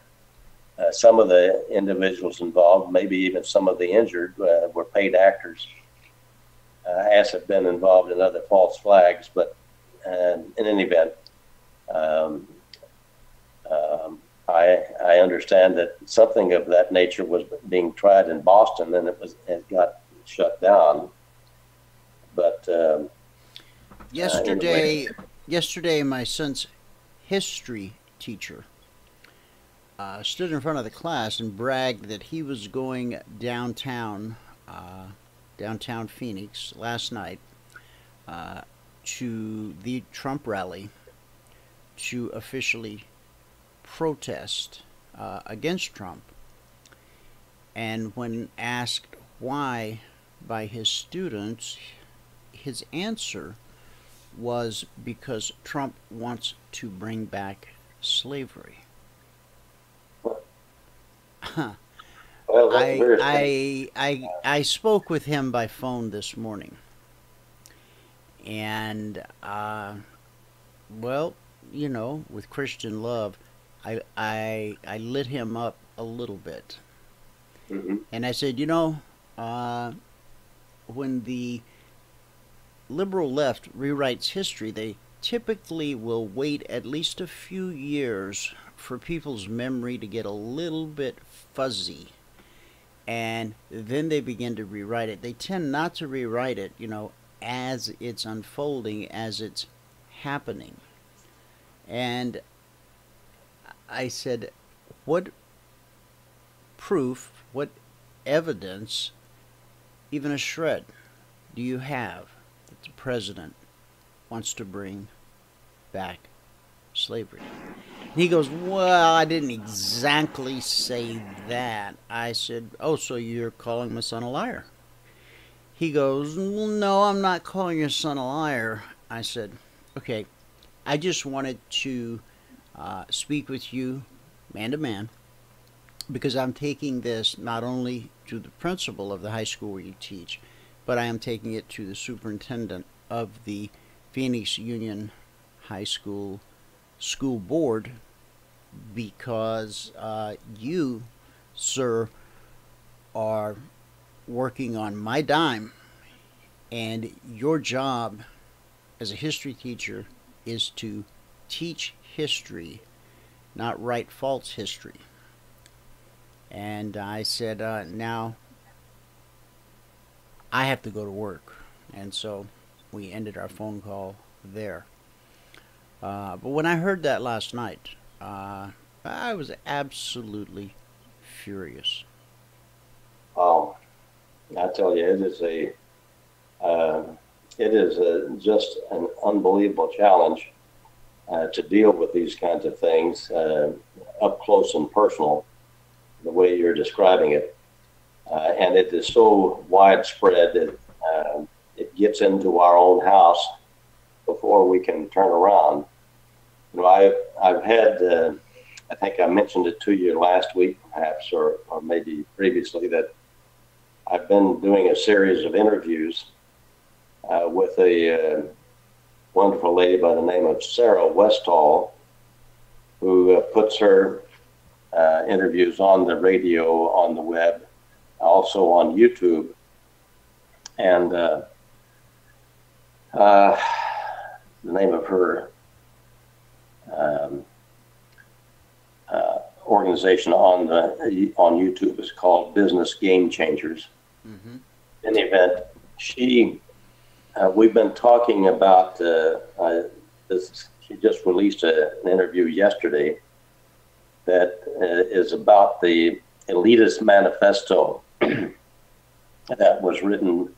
I think you and I have talked about it also back in 1901 by H.G. Wells.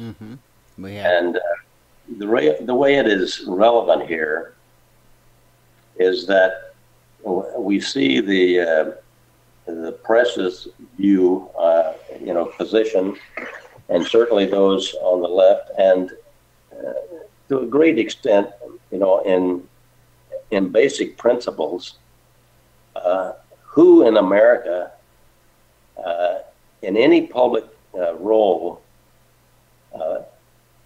actually proposes or wishes, or even deep within his heart, to go back to slavery, or to impose the kind of regime that we actually wind up with once it gets through our government apparatus, which is called establishment.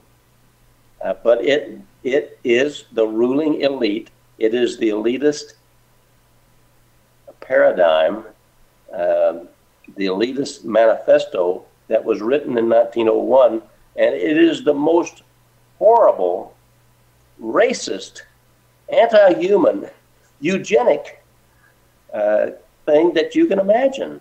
Mm-hmm. And yet, this man putting these views in writing in 1901 and it being published, was he ostracized and run from the halls of the publishing houses? No, he was invited into the White House with Theodore Roosevelt. And he was invited repeatedly to the Franklin Roosevelt White House for extended stays, at least 3 times for extended stays. He was invited to Stalin's offices, praising each one of these people as the kind of person that he has in mind to restore the 2-class system that most certainly, explicitly, in his little book, involves slavery. Whether you call it serfdom or peasants or slaves or what, that's precisely the way he describes it. And not only that, in terms of the eugenics and the population control, he makes no bones about it. He explicitly says that nations that really want to be the ones running the world must find a way by the year 2000 to poison the people we don't need, the people we don't want, the people of the abyss, as he called them, the ones that are black and brown and yellow and red or dirty-skinned whites. That is precisely the manifesto that he wrote, not because he was one of the ruling elite. I'm quite sure they simply used his writing skills and his willingness to be their scribe and to write their manifesto so they could circulate it closely held to those people that could be trusted to join with them. And yet we have access to it by the circumstances of somehow getting access to copies and seeing what they are. Well, it's so interesting to see how history has been twisted. When the desegregation laws were passed, 80% of Democrats voted no. Desegregation happened because of the Republican Party. When blacks were given the right to vote, 80% of Democrats voted no. It was the Republican Party that granted them the right to vote. All of this twisted racism, this racial divide that began with this last administration, has taken us back to the 60s. We're back in the 60s again because of the fine work President Obama did. More Americans than ever on SNAP, most of those people of color. I was speaking with a gentleman the other day who, in another business that I own, I was looking for a list of certain people, and when I brought up a certain demographic, he said, you don't want to market to that particular demographic. And I said, could you tell me why? And he said, they don't have any money. I said, why is that? He laughed and he said, well, I'll tell you why. Because of the last 8 years. That's why they don't have any money. And I laughed and he goes, I didn't know if you were going to agree with me or hang up on me. And I said, no, I agree with you 100%. So we hit it off pretty well. And he's a guy that I think really understands what's going on in the business world today and in the world at large. And so I'm glad I met him. I was simply going through the internet looking for someone in his field, and I stumbled across him, and it was just one of those things. And I think he and I will end up doing a lot of business together. because we kind of see things through the same lens, the lens of truth, if you will. So, What I else? should Go ahead. comment further about your point about what the school teacher told you, Mm-hmm. that Trump wants to go back to slavery. Mm-hmm. I think at one particular level, looking at it from a particular point of view, there is a concern, but he's got the wrong guy. The establishment is using the establishment is what I call the ruling elite. The ones at the very top rule through a number of different levels, coming down to those that we actually ever see. And they do want these things in this elitist manifesto to come to pass. They want the middle class to be entirely destroyed. Again, a specific, explicit statement by Wells in 1901. They want to, he said it had to be destroyed completely in order to go back to the two-class system. And so they do want to either enslave or destroy everyone except the superior people who are in the ruling class. Now, that, in my opinion, is still a very real problem right now more than ever. And yet, this gentleman has simply identified the person who is now president as being the epitome of that threat, when in my opinion, it may be the first time in my lifetime we've had somebody that isn't the epitome of the threat. And that is why he's under such an attack by all of this propaganda put out about him. I was certainly disappointed with the decision to put more troop and more money into Afghanistan. I think it's very largely in order to maintain control of the poppy fields there, in order to produce opium and heroin and so forth and so on. And those operations are the criminals that are behind the scenes, the ruling elite in the United States of America.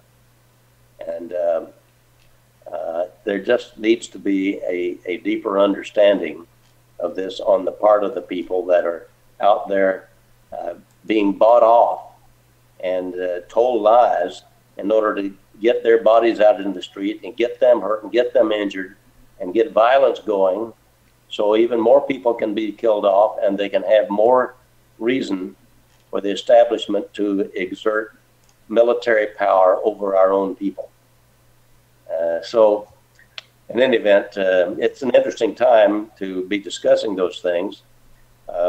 Sarah Westall has what I've found to be a worldwide audience.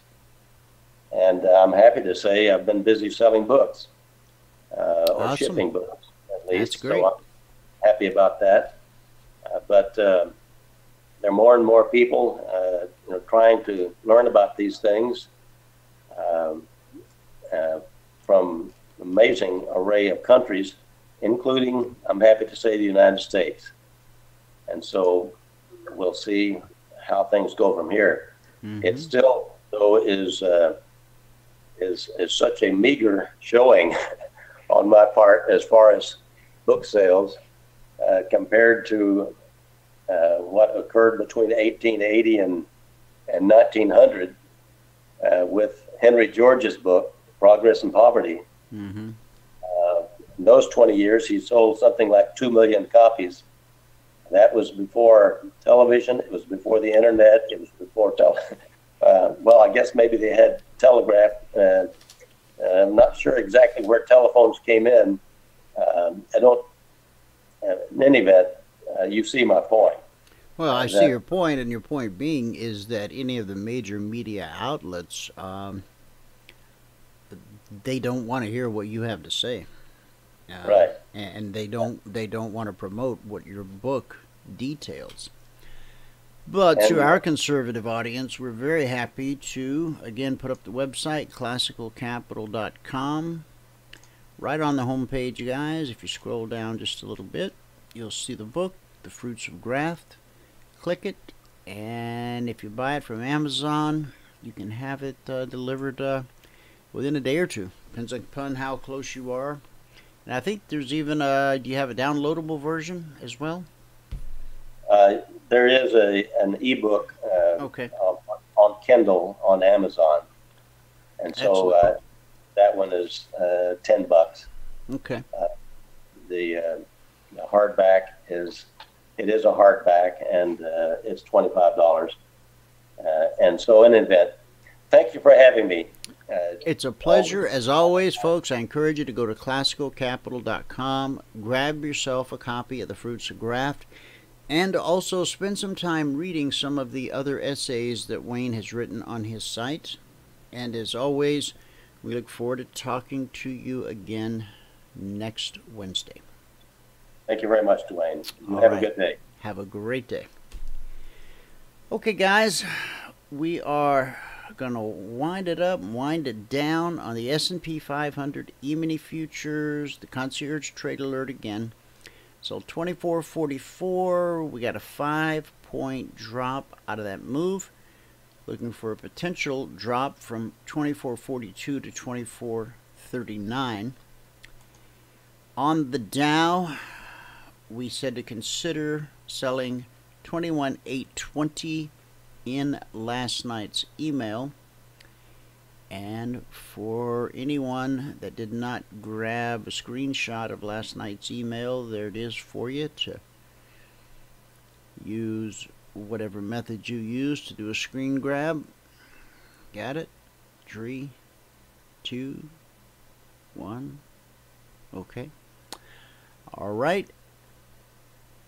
Consider selling 21,820. We had a 34-point drop, and then we had a smaller drop that, well, actually we had a drop that took us down to 795, 25-point drop, and then another drop that took us down to 21,804, 16 points, and then this one took us down 22 points. Just demonstrates important prices, important areas are almost always tested. Once, twice, 3 times, and now we're on number 4. Soybeans, we said to consider selling at 941. We dropped to a low of 933. That's 8 points at $50 per point. That's $400 per contract available. We never get out at the swing high or the swing low. And the reason for that is because we trail our stop.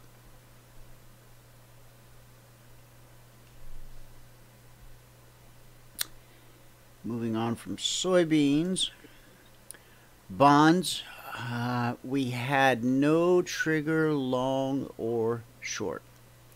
And I'm just going to be honest and tell you why.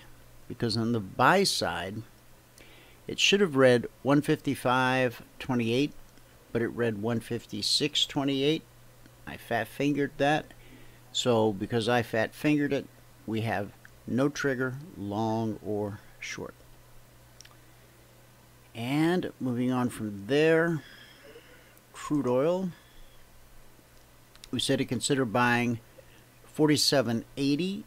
It ran right up to the weekly trading zone where it's been consolidating now for 1, 2, well, I guess we're headed into about the 3rd hour. Needs to pull away significantly so it can make a move up to the zone overhead. But from 47.80 to the swing high here, that was worth $620 per contract. Okay. At this stage of the game, I don't see us coming back to test 47.80 today. Next, after crude, we've got gold And let me get rid of some of this fib work. Now, from the swing low here, I will point this out. From the swing low put in here,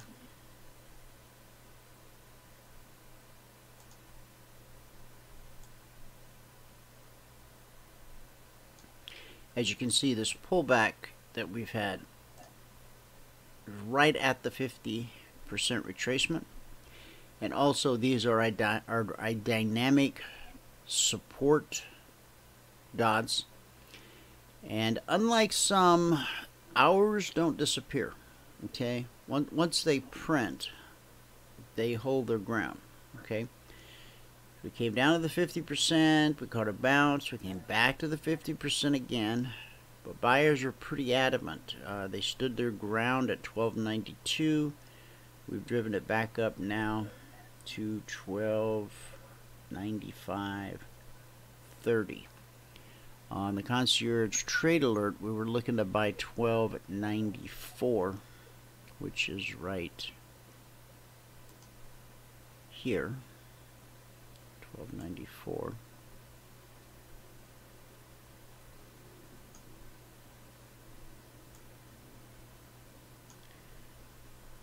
At 12.94, and we put in a swing high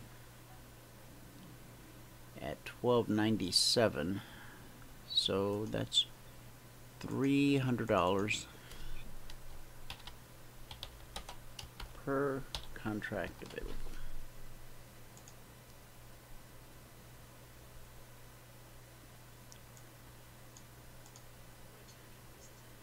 And right behind gold, the NQ, we said to consider selling 58.60 in last night's email. The initial drop, 18 points at $20 per point. That would be $360 per contract available. Important prices, important areas are almost always tested. Price got back above the trigger, dropped again, back above the trigger, and dropped yet again. And it's dropped for another 18 points, another $360 per contract move. We got a move here, and a move here, and the move here. Okay. On the Russell, we were looking to be buyers at 1373 on the long side. Okay. Now, your stop would have needed to be way down here if you were working off of a 30-minute chart. On a smaller time frame, you might have found an acceptable entry. The only issue is, no matter which entry you took, if you went long at 1373, your drawdown so far has been 1368.90. So let's say if it had drawn all the way back to 13, let's see, the low was 13,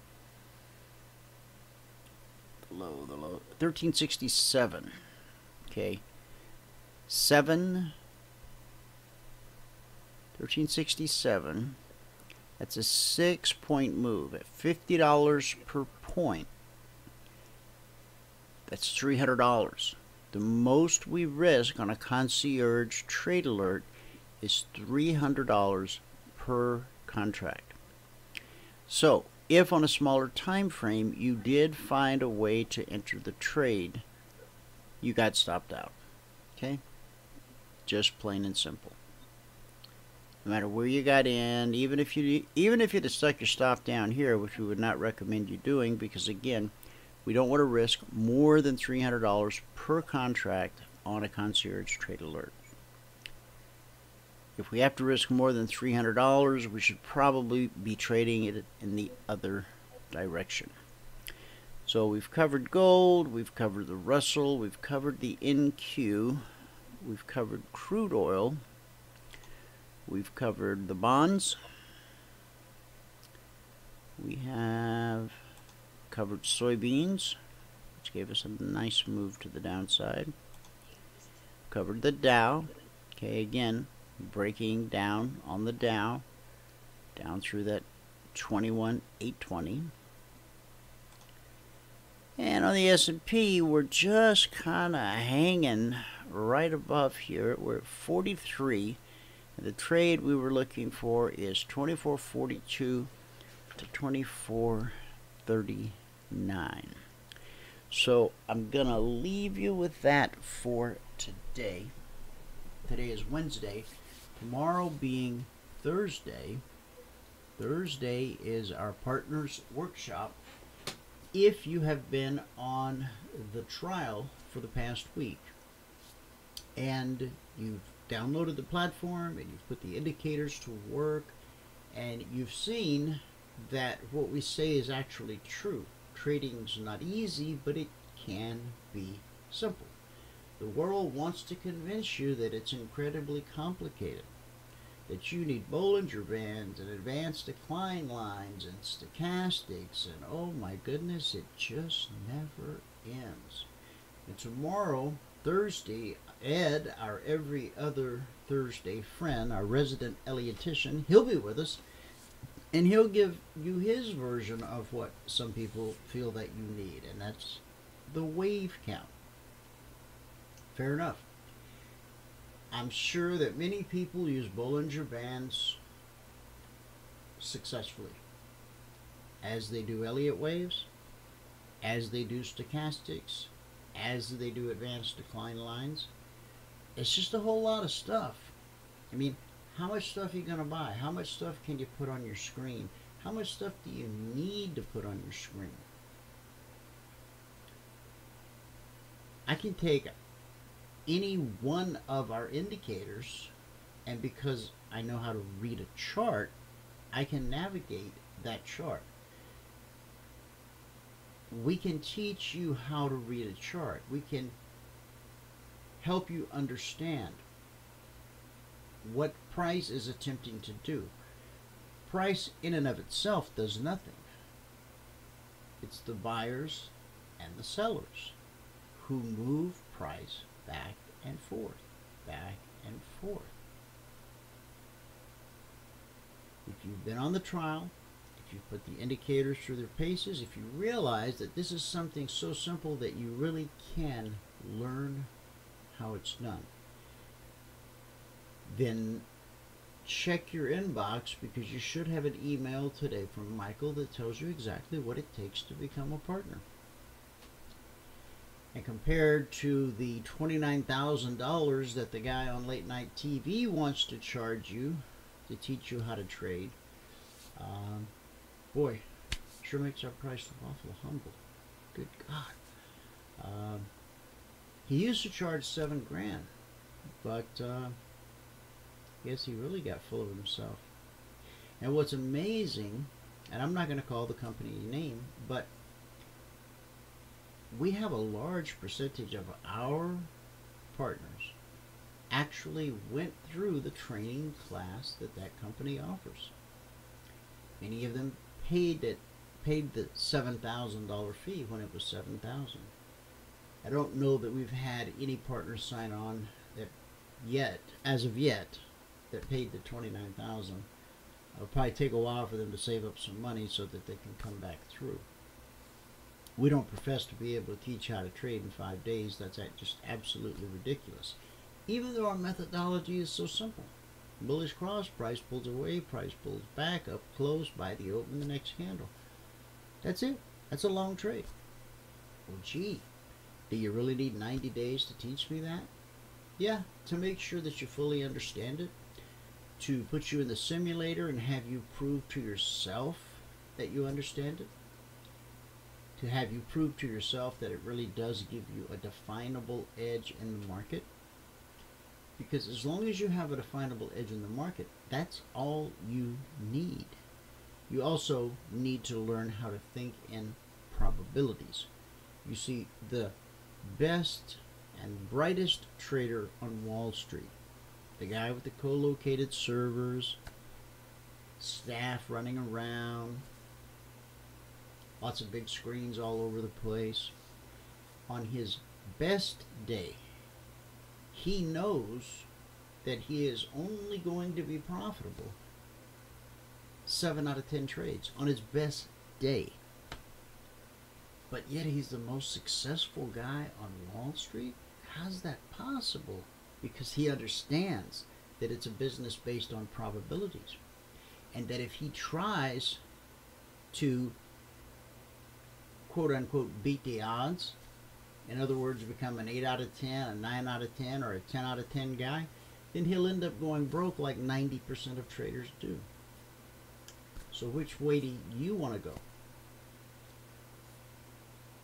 When you become a partner, you own the indicator set for life. You have access to the members area of the website. You have access to the partners workshops on Thursday night. You have access to the live training room every morning for 2 hours. But most important, you have unlimited access to both Michael and myself for personal mentoring, one-on-one, as often as you need it. Now, no one else does that. There's some people who promise it, but according to their students, they don't actually follow through with it. We do. I spend every afternoon one-on-one personal mentoring sessions. And so, if you are ready to learn how to trade, not buy another gimmick, not another get-rich-quick scheme, but actually learn how to trade. See, when you learn how to trade, it's like learning how to drive. Whoever taught you how to drive, they taught you a life skill, something that will follow you all the days of your life. No one can ever take that away from you. So it is when you learn how to trade. Once you learn that skill, it's yours for life. I look forward to seeing you in the live training room tomorrow morning. Thanks so much for tuning in today.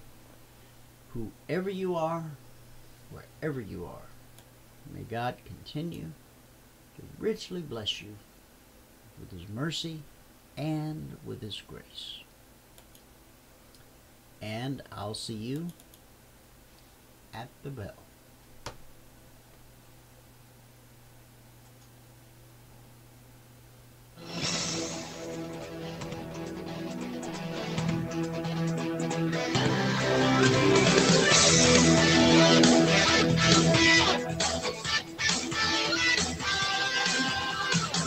Remember this, there is no greater return on investment than to see a human life changed and given hope.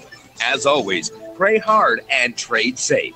Any financial information discussed on this show is simply the opinion of our host, Dwayne Reeves, his co-hosts, and guests. To learn more about trading Emini Futures or to take a 1-week free trial in our live trading room, call 1-866-928-3310.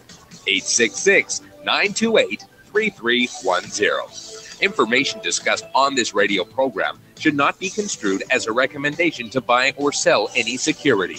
Always do your own due diligence and consult with a licensed securities broker or financial planner before making any investment decision.